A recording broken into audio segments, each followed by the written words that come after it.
controller. An unauthorized droid has just entered the ISB base on Kalin 71. Espionage, spycraft, intelligence, and counterintelligence are playing a big role in Andor Season 2, so it seems like a perfect time to discuss spies in Star Wars. There are a lot of different types of spies out there, from agents in the field infiltrating the opposite side to dorks in an office or ship fiddling with listening devices. So there are a wide variety of ships for a spy to choose from. Let's take a look. I'm Joey from Radio Free Coruscant, and these are the best ships for spies in Star Wars.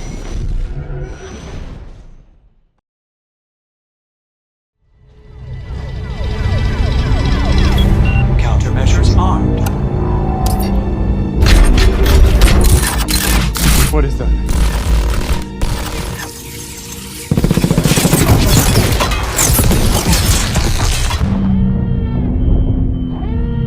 From a Haulcraft.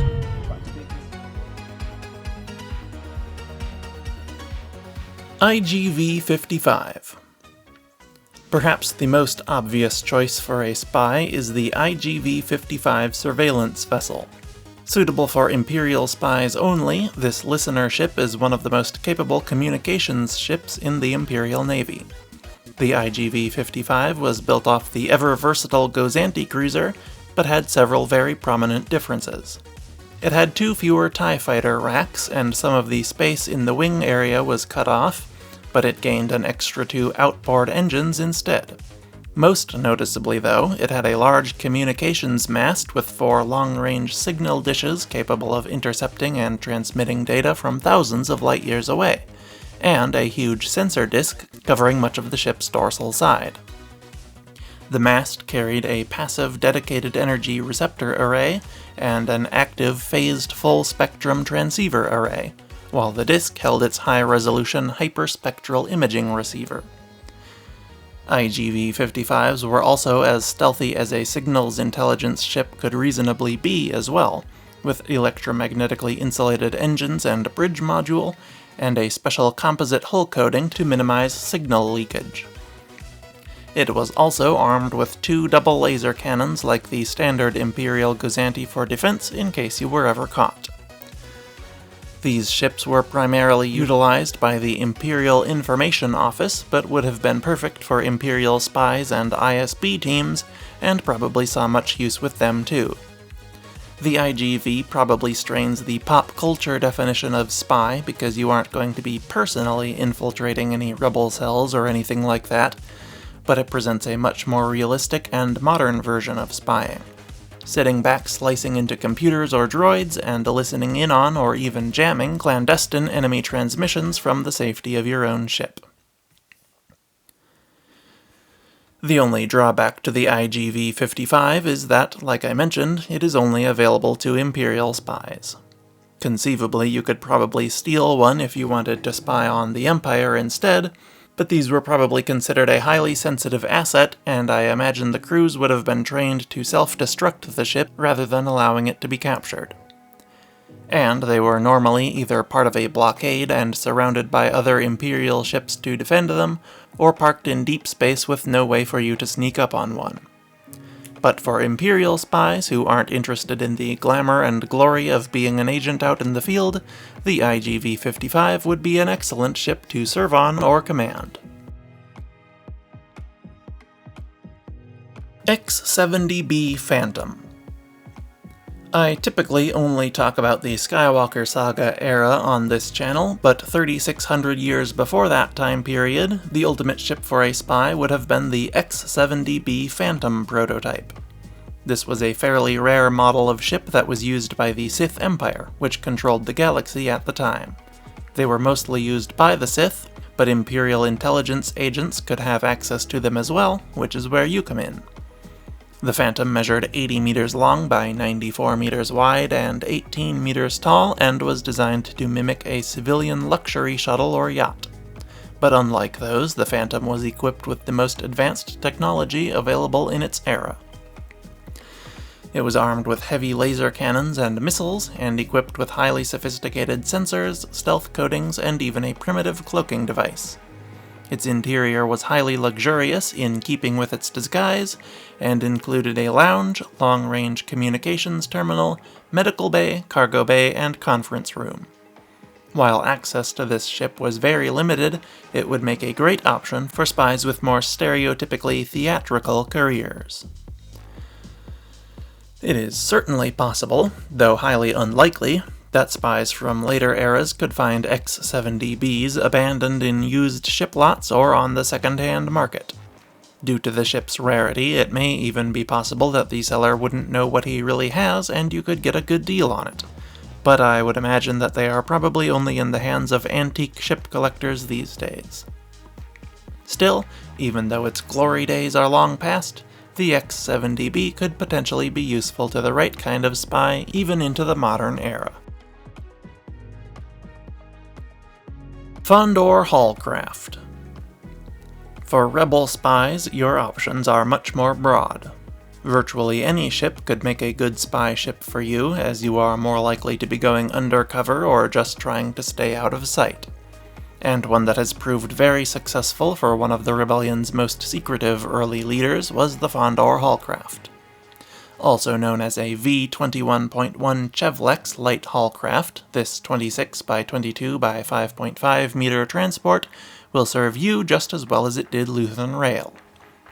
It would blend in wherever you go, from industrial ports to luxury antique stores, and can support all manner of modifications to turn it into a ship fit for James Bond himself. The base model is likely either unarmed or armed only with a light laser cannon turret, but Luthen's Haulcraft was outfitted with an automated turret, forward laser cannons, some kind of lightsaber-style beam weapons, an anti-personnel laser, a tractor beam projector, and a ballistic chaff launcher.